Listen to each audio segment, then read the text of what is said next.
All right. Good evening, everyone. Let's get started with today's discussion. One moment, let me just check if everything is in order. Those of you who have attended the prior or have seen the prior MAH CET class can ask any doubts if they have. Just give me one moment to check. And all right. So let's start with today's class. I think one of the things that we did cover in the prior classes, give me one moment, I'll actually highlight it for you. Mm,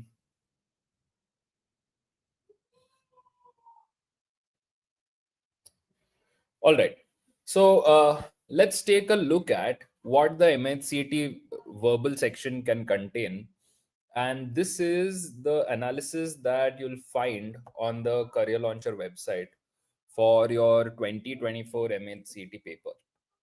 All right. And one of the things that you'll notice in this case is uh, we have covered questions like synonym, antonym, analogy, word based analogy, spot the error, odd one out, replace the phrase, idiom, spellings. Or rather, what I mean by we've covered these in the prior class, I covered these sort of single vocabulary based or grammar based fill in the blanks, etc.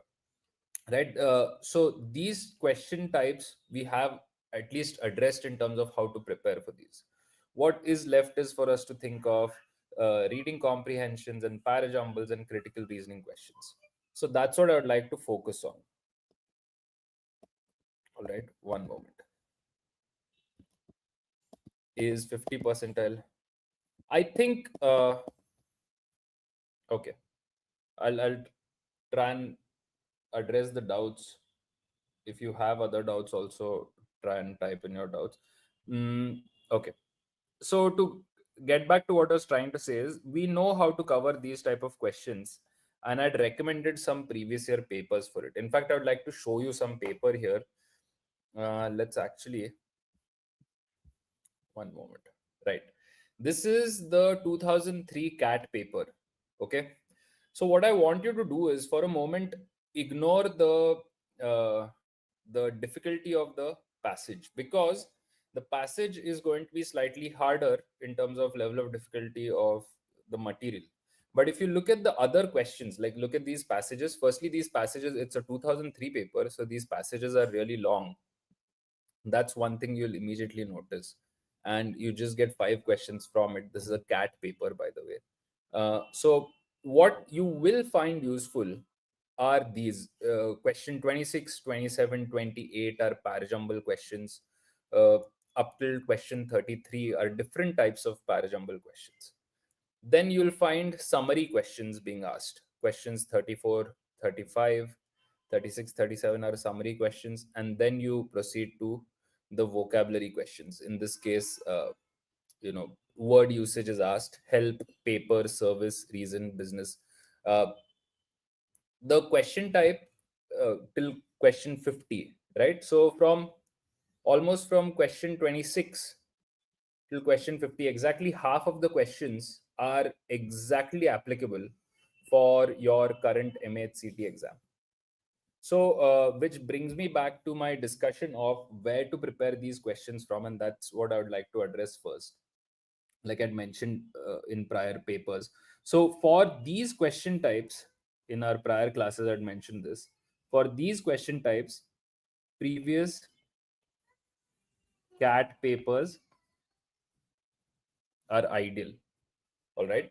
Uh, in terms of previous CAT papers, let's say from 1991 till 2008, right? Around this time, these papers are ideal for these question types.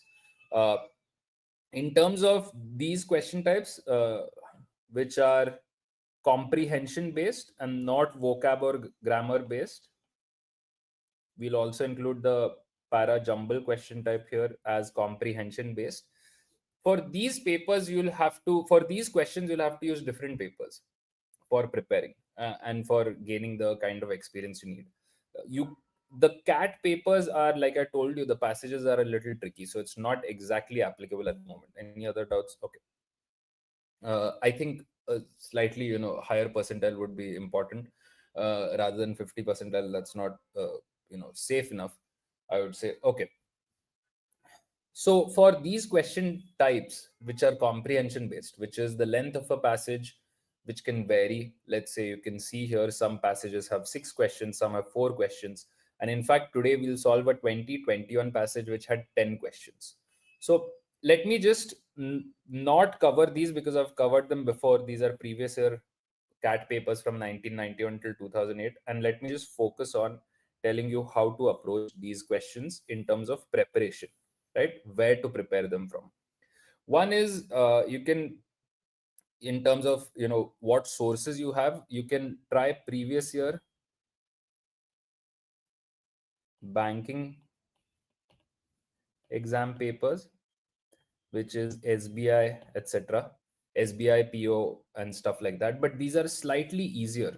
What is actually very similar in terms of level of difficulty is the RBI grade B paper, right? The passages are really similar. The kind of questions that are asked are really similar. And the level of difficulty of these questions is also really similar. You'll find all these question types in your RBI grade B paper. You'll find close to at least 8 or 10 odd previous year papers. You'll find ample question types for practice in RBI grade B previous year papers. And banking, you'll find endless papers. You'll find like hundreds of papers, and so lots of passages. So these are ideal for you to practice because you have official answer keys and you have questions which look like, firstly, they're all government exams. So MAH CET is also a government exam. It's an MBA exam conducted by the Maharashtra government. So you're going to find similar type of questions and the similar level of difficulty that is required. Okay, so that's where you practice these from. What is slightly rather tricky or inconsistent, I would say, about the MHCT exam is, let's take a look at the 2024 2021 passage, and you'll notice this was question 113 to 124. So multiple questions from one passage. Whereas if you see here, you have 6 questions, 4 questions, 4 questions. So there's no real telling what they're going to do. Are they going to ask us one passage with a lot of questions, or are they going to ask us multiple passages? Also, in the prior class, I had told you, since you have 200 questions, of which 50 will be VARC, these 50 VARC questions, you really want to have a very clear idea of which questions you want to solve. In the exam, you have 150 minutes for these 200 questions, and there is no negative marking. So because of that, there's a lot of students who are going to attempt it and just start marking options and hope that it would be right. So there's some aspect of that which you will also have to do, and that's really rare. I'll discuss shortly when you would have to do that. But in most cases, it's very beneficial to know which questions are your strength, which ones will you solve, which ones will you skip out on, and so on and so forth. Right? One moment. So even though we are covering questions today from RCs, be very clear as to what you want to do in the exam when you see an RC. Do you want to solve that RC or not solve an RC? I discussed this in the prior class. Do you want to solve a critical reasoning question or not? Do you want to solve a parajumble question or not? These questions can be done in less than a minute, usually, especially based on the level of difficulty. If you go back to our prior class, I'd shown you some questions which are previous year questions, and most of you will know that most of you will be able to solve them in less than a minute, and you'll know that these are not that much of a problem in terms of time. These questions are, in terms of time, there's a decision that you'll have to take whether to solve them or not. So figure it out, solve a lot of previous year papers like RBI grade B, SBI, etc., and figure out whether this is worth your investment. Okay, so that's one thing. Check out whether you want to attempt these in the exam or not. Second is, this inconsistency will also determine your decision. A passage like this would be great for you to answer. The reason being is, take a visual look at the passage. It's not a long passage, it's a very short passage, and there are close to, I think like 11 questions from it, 10, 11 questions from it. So that's a lot of information. That's a lot of questions. That's a lot of marks from very short piece of information. This could be, this passage is probably 300 words or lesser. So this is a great passage to solve in the exam. In this case, however, this Australian banking passage, you may not want to solve. It has 6 questions, but the passage, in terms of the language and banking, etc., can be tricky for us. So the way you want to take a decision for these questions, whether to solve them or not, these are the factors to consider. Okay, length of sentences, right, in the passage. You can quickly take a look. This won't take long. Just take a look at the first few lines. You can skim through. India as a country of etc. Rural population still dominates urban population, so on and so forth. So we know length of sentences is not much. It's average. It's readable, right? Second is difficult language used, meaning is the, are the words being used difficult, or are there new concepts? New concepts could be completely new concepts, such as, let's take something from economics that you may not know, something from physics, philosophy, etc., etc. So check for these 3 factors and determine whether you want to solve the questions in front of you for RCs and critical reasoning and parajumbles, right? This will determine the amount of input required from your end in terms of time and effort, etc. Okay. So what I want us to do is actually solve the first RC and the questions that were asked from it. Because even though the length of the passages may change, overall the kind of question types that they ask, which is why I told you that this variant, this cat variant, if you look at the, let's read question 15 here on the screen. Which of the following best captures the current state of Indian federalism as described in the passage? Or let's look at question 14. Which of the following most closely describes the fatal flaw that the passage refers to? All of these are tricky questions, especially based on the length of the passage. Look at the size of passage 3. At first sight, it starts here and it goes on all the way till grassroots development. So these papers are not exactly useful for us. What is useful for us are questions like this, right? Passages of this length. So, in terms of the question types here, which of the following would be the best title for the above passage? This kind of question is a relatively easier question type, right? So, the kind of questions the exam asks are relatively easier. So, in terms of accuracy, you can hope to have somewhere close to 80-90% accuracy, which won't be necessarily possible in, let's say, the CAT exam, right? So I'm telling you all of this to tell you that these questions, if you're really good at this comprehending part, these questions can be your strength, depending on to what degree you want to attempt them, so on and so forth, right? So take a strategy based call how many questions to solve. Let's look at the first passage. I want you to go through the passage and then we'll solve the questions one by one. I'll just wait for a brief moment. I just wanted to go through the passage once. I'll also discuss how to work on these questions and how to get better at passages. Please start.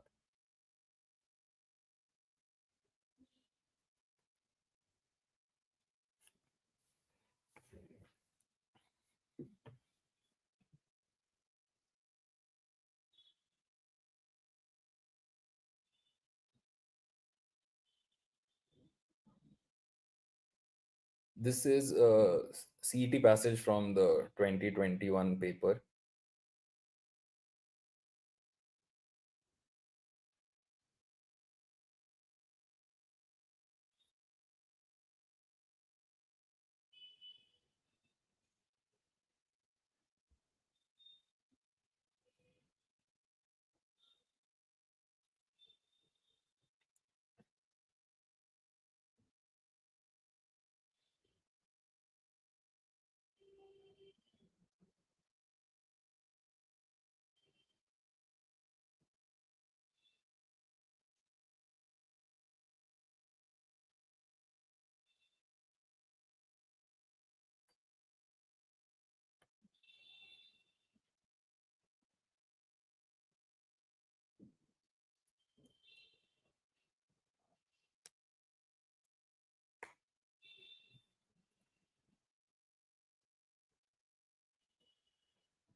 All right. I think everyone would be done reading the passage by now. Just if you've taken the CAT exam or any other MBA exam so far, the difference here would be that since you know that there's a bunch of like 10, 11 odd questions being asked here, we can't really, uh, and also we know the level of difficulty of the questions in the exam in general, right? Best title, and I'll show you some other questions also soon. So, since I know the questions are sort of easy, or rather fact based many times, and I know that the passage is requires me to, or rather, the questions require me to revisit the passage multiple times. Correct. So I'm not going to try and memorize the passage or try and remember or retain the passage. All I'm trying to figure out is what is the author generally trying to tell me, what is the topic of discussion. I'm not saying I know the main point. In if you've attended my prior classes, I've discussed this idea of main point multiple times, that the author has one main point and we need to identify. There are some passages, or some exams rather, where that's not upfront, that's not as important. So what I really just need to know is where the information is located, right? If I ask you how many villages are there in India, then you know where the information is located. Or if I say what kind of products lead to more crime, so then you will know that it would be recorded somewhere here, because you sort of remember the location of information very easily rather than the information itself. And that's what we want to focus on. We want to generally have awareness of where information is placed rather than what exactly the information is. So we don't want to solve based on memory. That's where mistakes would happen. We want to solve based on revisiting the passage, especially for such easy passage, easy question type of a thing. So we don't want to make mistakes by trying to solve by memory.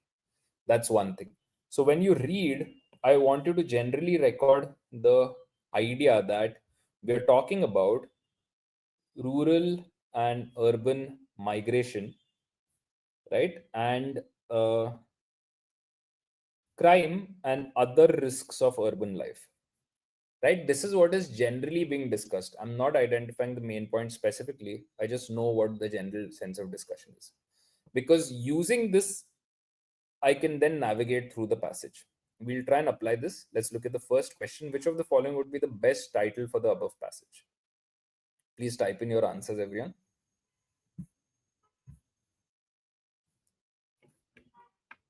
Which of the following would be the best title for the above passage?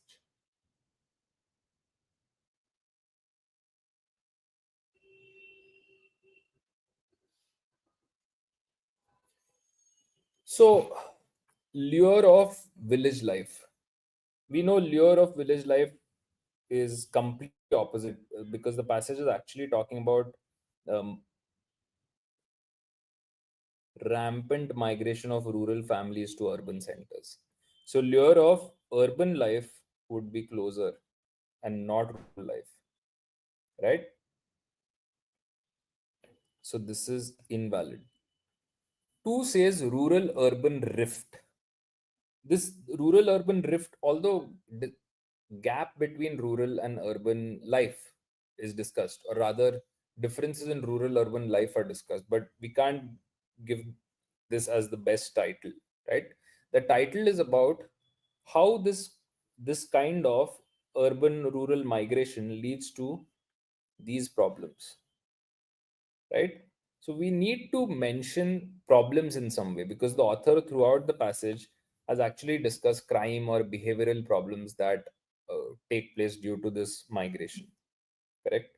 So both one and two don't cover this. Rural urban rift is discussed in some way in the passage, but not the best title. We're looking for the best title, right? Crime and punishment is invalid. Crime is discussed, punishment is discussed, but that's not the subject. And urban crimes and the reason. So two options that students would end up selecting would be between 3 and 5. So we should know which of these is unacceptable. Hazards of urban life has been hazards of urban life have been discussed throughout the passage, uh, especially those caused as a result of migration, right? Hazards such as crime, riots, some of the example of risks of urban life. And we are told why this takes place more in urban cities. And all of this is telling us why this takes place more in urban cities. But urban crimes and their reasons, right?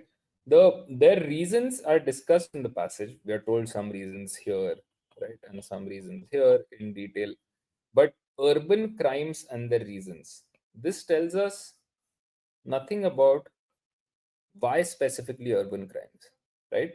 We're talking about, what I mean by why specifically urban crimes is, I want the passage to make a distinction between rural crime versus urban crime, and only then can I say specifically urban crimes and their reasons. The passage is discussing rural and urban crime but not making any distinction as such. So, hazards of urban life is the correct answer here. Between 3 and 5, there could be some confusion, but urban crimes and their reasons is invalid. We are mentioning some tendencies towards crimes, but not actual crimes taking place, right? So, 3 is the right answer here. Let's look at question 2. The author thinks that risks and disadvantages are.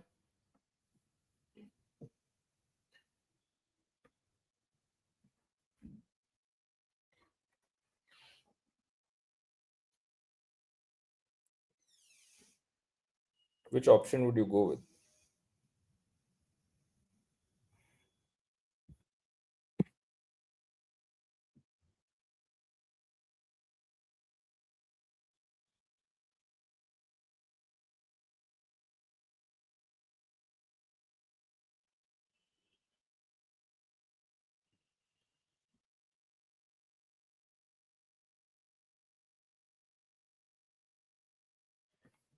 The author thinks in risks and disadvantages are, firstly, if you notice, this would be grammatically incorrect, outweigh the gains of rural life. Firstly, this is invalid and does not make any sense following from R.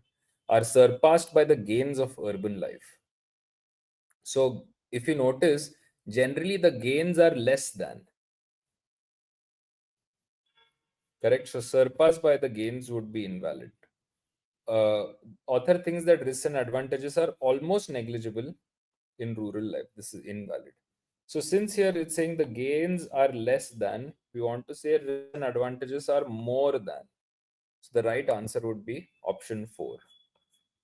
So if you notice, the first question wasn't a great illustration for this, but the second question especially is a great illustration, that this, going back to this one line, helped me eliminate these and then therefore select this as the right answer.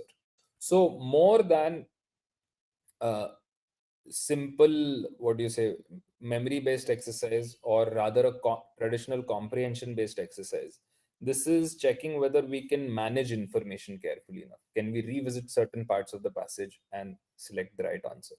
This is how passages for snap, nmat, and mhcet operate, especially for mhcet. So you should think of sbi and rbi grade b as similar exams in terms of passage and the kind of questions which are asked, as is evident from this passage, which is a previous year passage.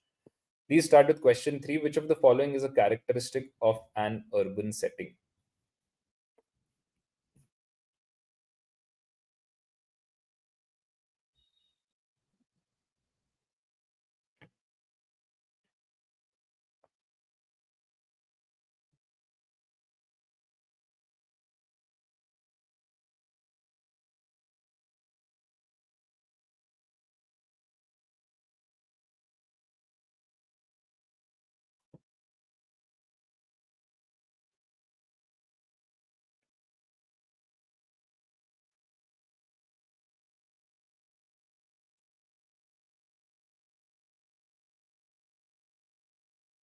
So let's start with question 3.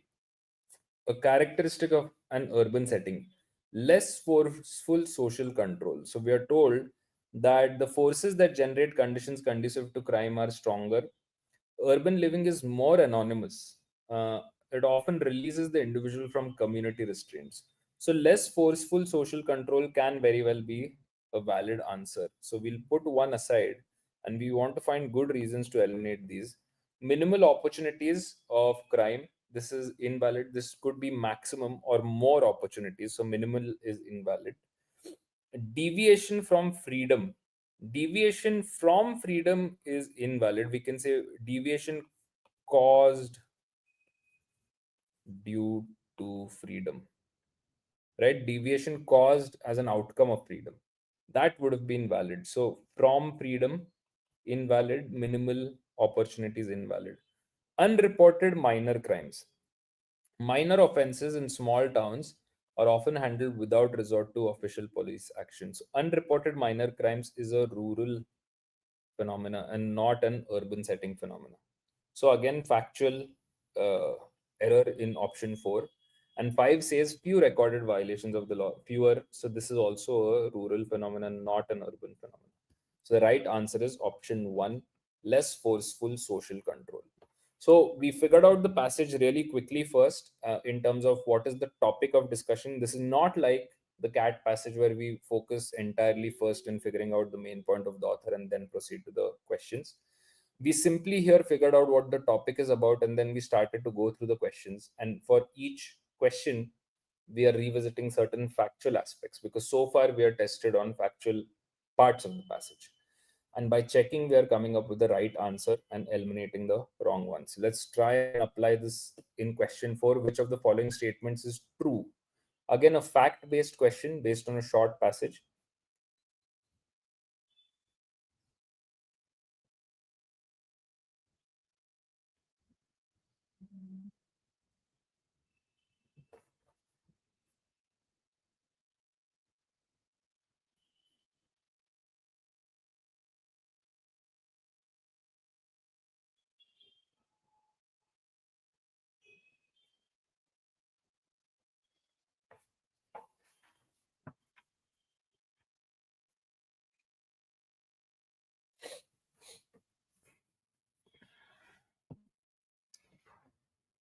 Right. This is a straight up factual question. Let's start with this. Small communities have more minor crimes than urban centers. This sort of a comparison, have more minor crimes, is firstly invalid. We know the opposite is true. It would be small communities such as villages would have fewer minor crimes. Urban crimes cannot be prevented. This is invalid, not discussed. Lack of personal contacts increases crimes in urban areas. This could be true.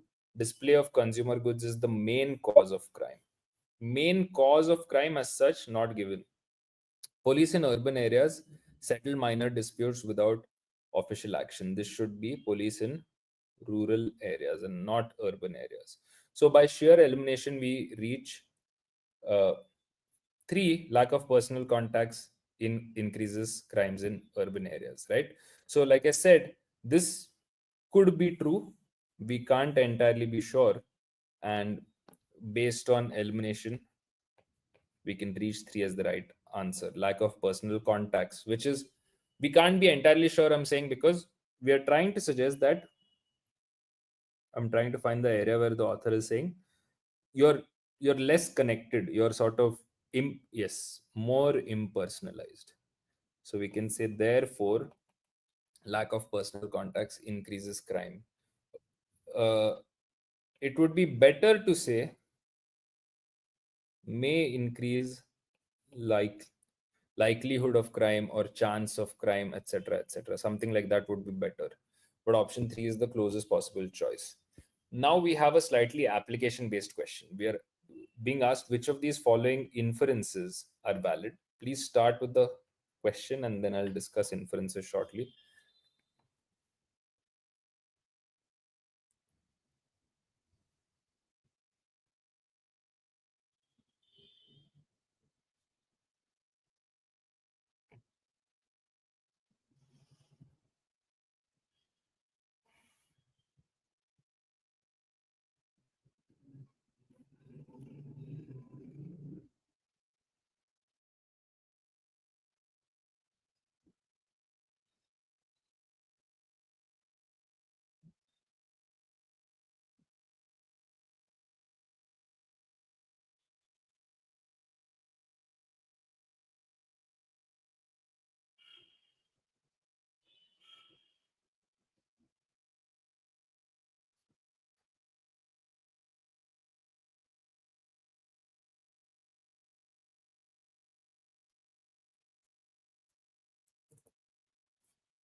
All right, let's try this. So, from our prior classes, we know inferences are uh, conclusions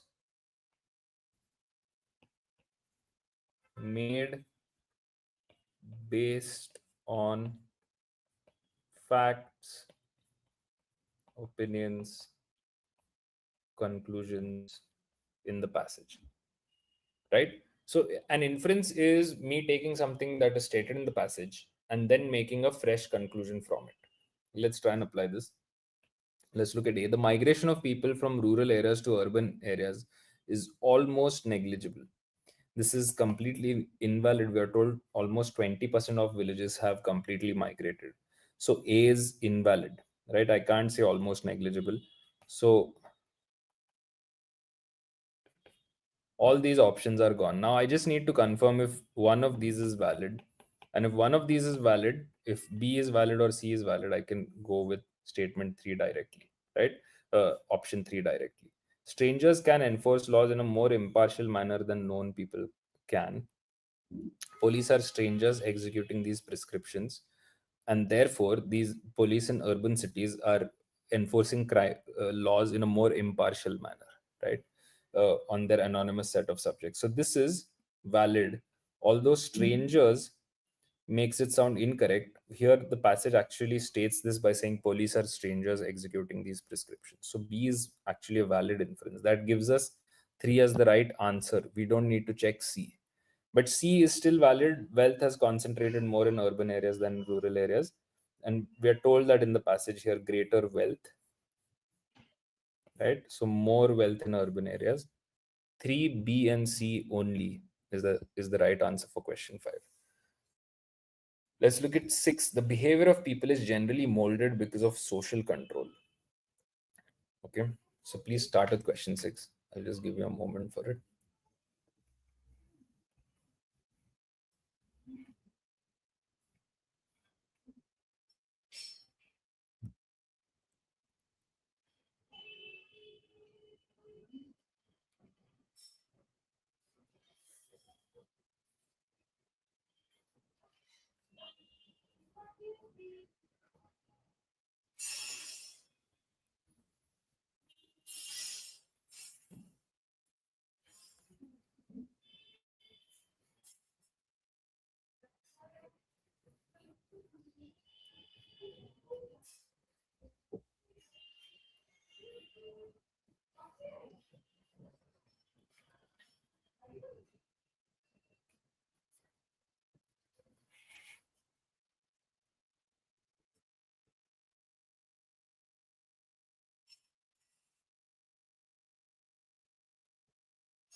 Okay. Let's start with this.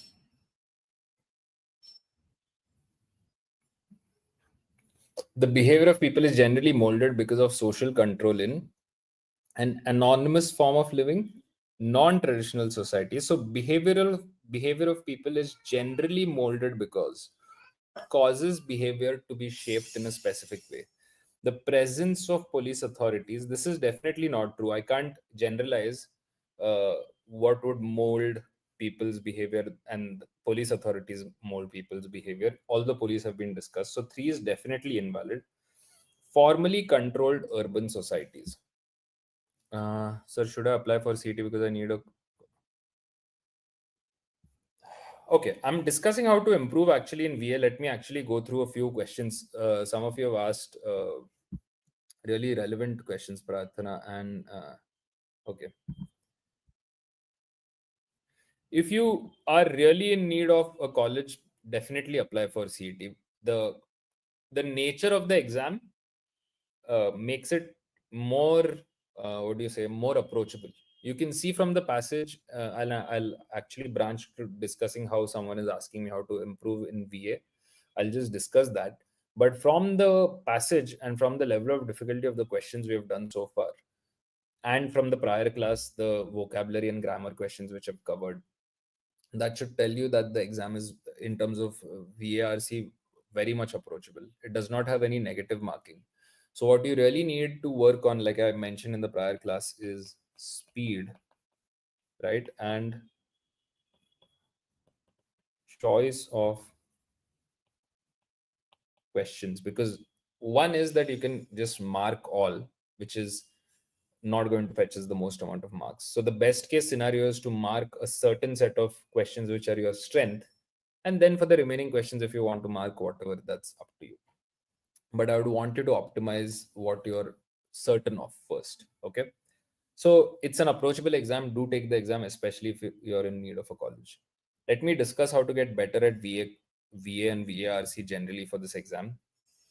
Solve, and I just expect you to solve PYQs for your synonyms, antonyms, grammar, etc. In the prior class, I've actually gone in detail as to how to build an Excel sheet or a repository of stuff you need to revise over and over again, and that can help you in the actual exam. If you don't have that sheet ready, or if you don't have that time, so I just want you to solve a lot of PYQs. But which previous year papers, I've mentioned this before, for uh, your vocab, take 1991 till 2008 cat papers, and they'll look something like this, which is what I showed at the start of class. These questions are actually what we can expect. Questions 43 to 50, this is actually what we can expect in the exam. uh, 38 to 42, we can expect this in the exam, so on and so forth. So really close to what is expected out of us. Mm, okay, right. So this would be for vocab and grammar. The other PYQs that I expect you to solve are banking exam, such as SBI PO, right? Again, students think this actually is not a fit, but I want you to, you'll find a lot of banking previous year papers with official solutions. You'll realize that the passage and the question type in terms of level of difficulty actually matches. So there is evidence to suggest that this is really great practice, and you can solve a lot of these papers endlessly, uh, literally endlessly. Many papers are there. And RBI grade B, sorry, grade B papers, these are actually most applicable, and these are actually I think quite close to the real exam. So solve a lot of PYQs, have a really good awareness of your strengths, so you can focus on those, and then in the remaining little window, you can, with the remaining questions, decide what to do. You can just mark whatever you want, but usually that time shouldn't be left. If you're optimizing your strengths, you shouldn't have time to play that game of I'll mark whatever question.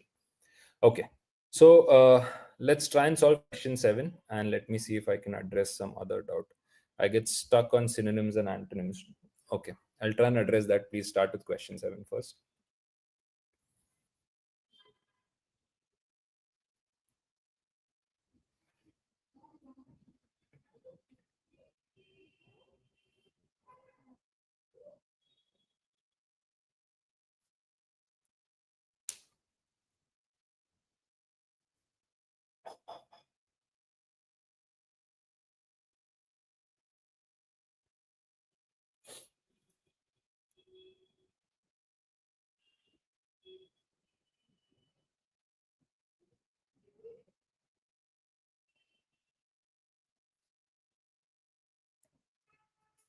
So, of all the questions from the 2021 VRC part of the paper, I think this is the toughest sort of question. We are trying to infer what can control urban crime.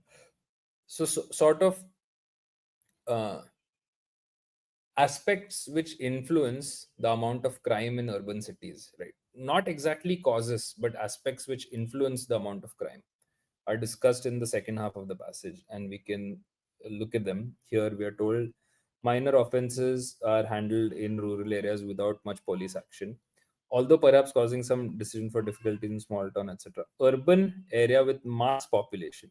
This is one of the reasons. Greater wealth, more commercial establishments, more products of our technology provide more frequent opportunities for theft. Victims are impersonalized, property is insured, consumer goods are etc. are more available, and more portable, crime rate increases despite formal education in given schools. I know there's a V8 out pending. I'll address it shortly. Let me go through this inference. So one says vivid display of consumer goods. We know that more goods being displayed, more goods displayed vividly is a problem. It leads to more crime, or at least that's what the author is trying to suggest. So it can be inferred from the passage that urban crime can be controlled by vivid display, by less vivid display, it should say, less vivid display of expensive consumer goods. This is invalid just as it stands, right? Two is saying making expensive consumer goods less portable. You notice here they are more portable. This is a problem. Consumer goods being more portable are a problem. Also, uh, urban area with mass population, greater wealth, more commercial establishment, more products of our technology provide more frequent opportunities.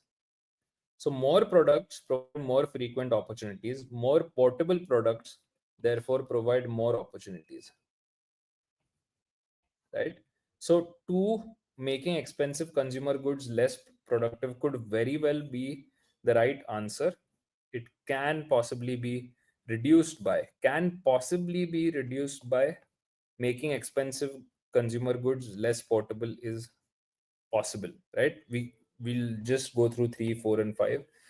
3 says enforcement of law by distant bureaucrats. This is actually invalid as reducing crime. It's distant bureaucrats are mentioned in the passage, but that's a part of the alienation that people feel, right? Urban areas more anonymous to live. So this is not related to whether crime can be controlled. And 4 says greater emphasis on moral education. This is increases despite more formal moral education. So moral education is actually not a helpful factor. Even if we increase moral education, crime is still increasing, right? According to the passage. So 4 is definitely invalid. So the right answer is option 2. This would have been a slightly tricky question. Okay. So to get to your doubt of synonym and antonym questions, it's a really important aspect of the exam. If you notice, I expect you to actually focus more on these questions. And about these, I want you to have a really good reason and practice under your belt before you decide to actually solve it in the exam, because these are going to take time and you need to know that I can't solve maths questions or reasoning questions in that same amount of time. So you, in short, you need to clearly know that this is your strength before you actually proceed to solving any of these questions, correct? And what would constitute as your strength? So your focus should be on these questions. And really, for these questions, you want to make sure that you're trying to solve them in less than, except the analogy question and spot the error question. Everything else, this synonym, antonym, replace the underlying phrase, which is also easy, idioms, spellings. So in some cases, let's say the antonym and idioms case, either you know, or you don't know. So know or don't know, right? Binary for both of these questions. So what I want you to do is, someone is asking about VA questions, so I'm discussing this. Quickly look at the question. If you don't know the answer, like, and by quickly I'm saying this should not take more than 30 to 40 seconds. Determine whether you can narrow down the answer. Usually in antonym questions, you'll find that the options, whatever 4 options or 5 options would be given, many times 3 or 4 of them would be synonyms of each other. So you're actually trying to solve it like a odd one out type question, right? So either you know the answers to these, or you don't know. Decide in 30 seconds, and if you don't know, just quickly mark something as the answer and move on, right? Because you've already invested some amount of time. For all the other question types, synonym, I expect you to solve. If you don't know it, you'll know really quickly. You'll know within 15-20 seconds whether you know it or not, right? And again, you can take a call whether to simply mark something or not. This question would take a minute, right? So I don't want you to get stuck on it more longer than a minute. This would involve a lot of practice. Sentence spot the error can sometimes take up to 2 minutes, depending on the level of difficulty of this question type. So, in short, don't get stuck on synonym antonym questions. They are not, in many cases, worth your time. In cases when you know the answer or you can work something out, please do that, but don't take longer than 40 seconds or, like, 50 seconds, because you know before that whether you can answer it or not. I hope that clears it up. Okay, let's try and solve question 8. The author's view of traditional societies is best expressed by which of the following?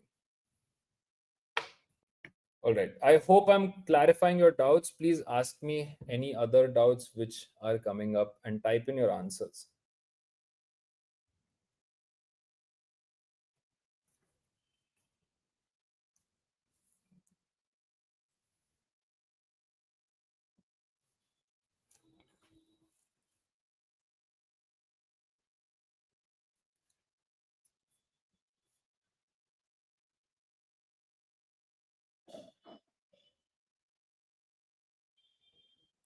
All right, so let's see.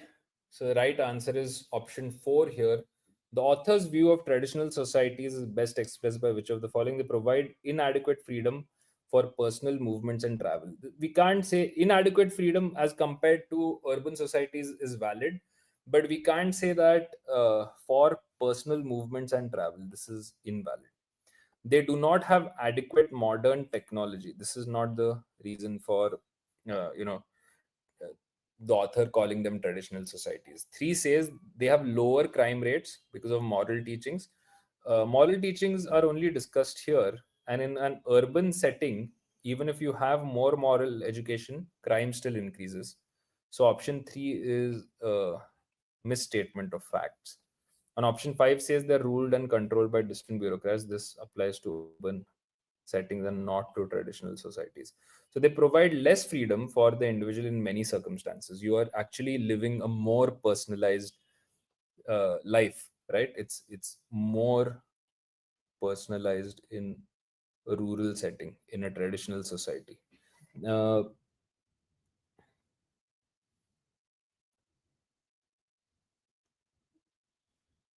I'm just trying to look for another word which will tell you urban living is more anonymous. So that means rural living is less anonymous, more well known.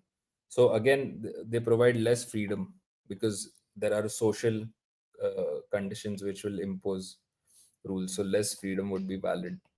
Okay. Let's look at question 9. According to the passage, the crime in small towns. So if you notice, there are two tricky questions, inference questions, but now we return back to fact-based questions. Please type in your answer for question 9. Uh, yes, I would say, like I said, I think the MHCT exam is probably one of the more approachable exams for your MBA. I don't simply want to say it's an easy exam because it has the question types are easy, but there's still competition involved. So it's still a competitive exam. But if you, like, I would say if you solve a paper a day, which is one of the previous year papers that I spoke about, and take a look at previous year CET exams, you can get the score that you need. It's literally it's not about the technical aspects of knowing inferences as much as, let's say, cat or zat or assumptions or tone, right? This is more about, can you solve, can you go through 200 questions firstly in the time frame, and can you decide which of those 200 are your strength and deserve your attention and deserve giving time, and which of them are not? So a lot of marks will come from actually your ability to quickly go through those 200 questions and determine which of them are your strength, whether they deserve your attention or not. So practice that aspect first. uh, in terms of verbal and grammar and synonym antonym, I've already discussed this, but I expect you to keep a repository of all the questions that you're solving. It's going to help you in the last week, or maybe 3-4 days before the exam. You can revise those questions. So you can actually think of, the degree to which managing the paper, taking decisions in the paper, play a role, I would say because of the nature of no negative marking, 200 questions, managing the paper plays a major role as in comparison with CAT and SAT and NMAT and SNAP, where you do need to manage the paper, but you also need to have really solid fundamentals. That's not exactly tested as much in the CET exam. So, like, solve as many previous year papers as you can. That would be my uh, really important recommendation. And keep a track of the synonym, antonym, grammar type questions which are asked, because that's going to help you revise, and that's going to help you be faster in the actual exam, and work on your ability to go through those questions really fast. All right. Crime in small towns is less frequently reported or dealt with officially because we're told minor offenses are often handled without resort to official police action.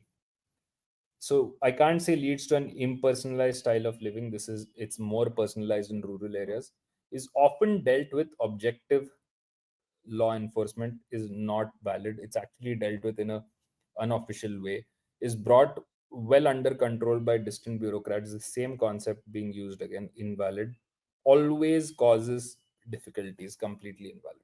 So less frequently reported, as you can see from these sentences. 4 is the right answer. Again, we are tested on whether we can locate the factual information correctly and simply eliminate the other options. Let's try question 10, not true, which is factual question again. Please start with this.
All right.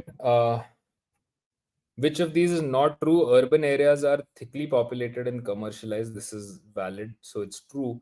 Anonymous living in urban areas may lead to freedom to deviate from rules. This is valid. So more impersonalized may lead to more freedom and deviation from the rules. Moral education is ineffective. If you notice, formal education, despite this, there is increase in crime. So ineffective is valid.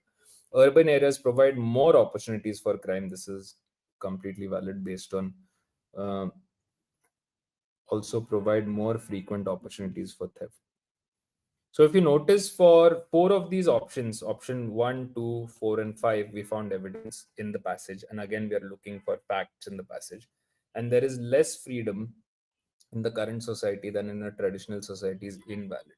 Firstly, current society is not really discussed in the passage, but there is less freedom in urban society would be invalid, right?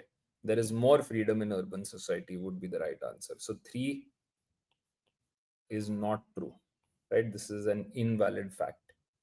Okay, so let's solve another fact-based question. According to the passage, all of the following contribute to higher crime rates in urban areas except. Again, we are trying to find a factually invalid option. Please get started with this.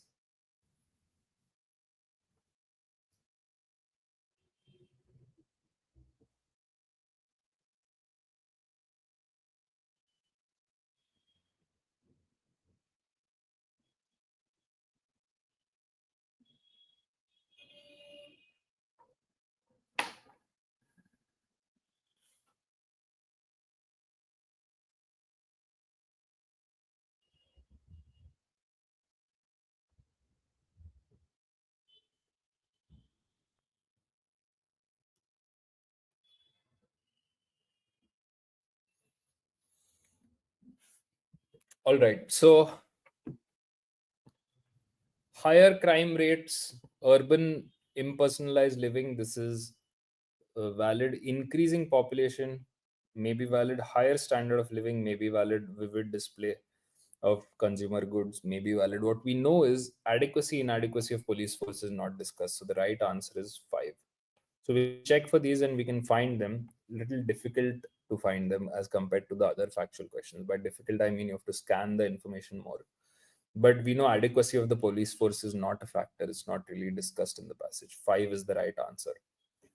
So at least in the 2021 case, we could have hoped for like a 80-90% accuracy in the passage, provided that you have ample time for this question type and you're planning to go through these reading comprehension questions in the exam. You may want to choose other question types. And again, like I told someone today, figure it out. Solve a few previous year papers and figure out whether you're actually going to solve passages and questions like this, which is a ZAT question, but it's a what I wanted to show you is it's a critical reasoning question. You can expect critical reasoning questions like this if you give me one moment.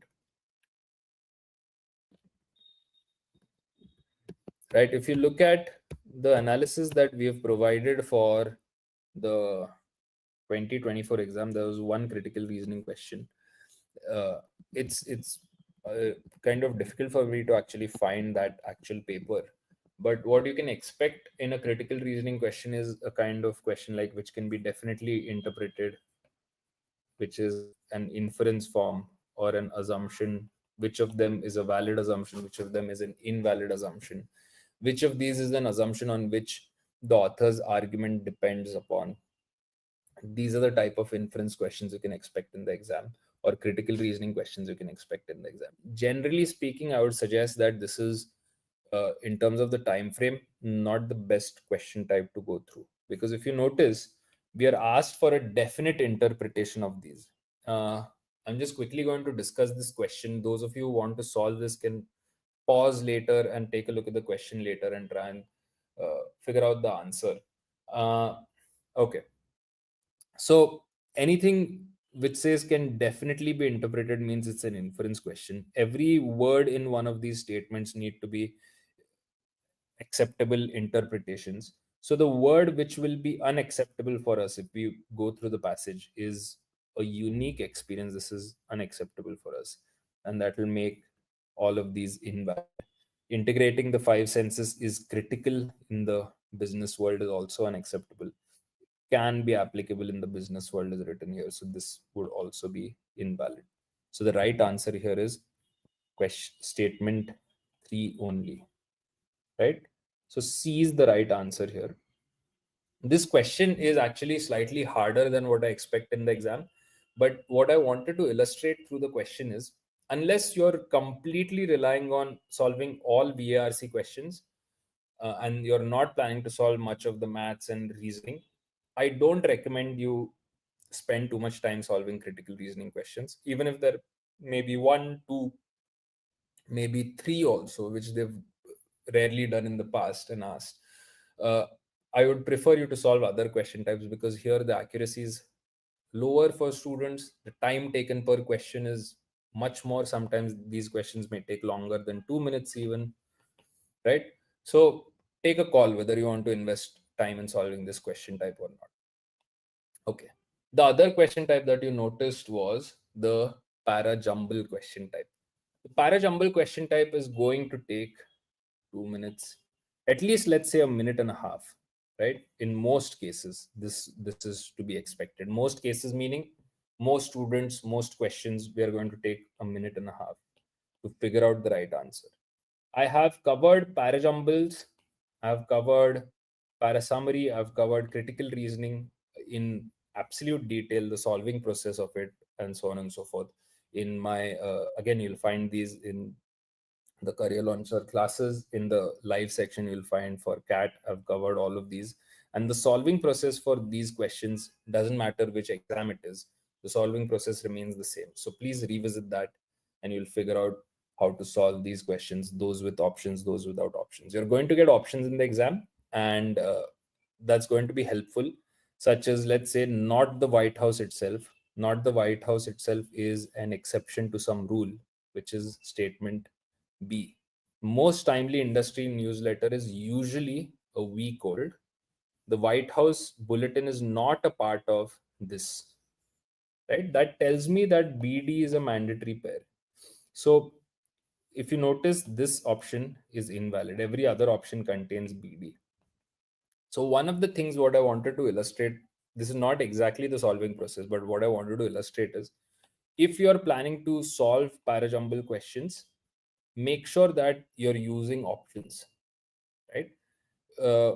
It's BD tells me that A is invalid, and using options is going to speed up your solving process and make parajumbles a worthwhile exercise. Otherwise, parajumbles are not a worthwhile exercise in terms of the time frame that you have in the exam.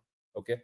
So suppose you get BD as the mandatory pair, it reaches paid subscribers. This tells me whatever is prior to sentence C was the topic of discussion in sentence C, which is being referred to as it, was mentioned in the prior sentence, quite likely, right? And that is going to be the White House bulletin. You'll if you go through the passage, you'll put this information together, go through the sentences. So if you get BDC, it could be these, but it's not going to be any of these options, right? And then you can take a call whether A comes before or after, and the right answer here would be option 2.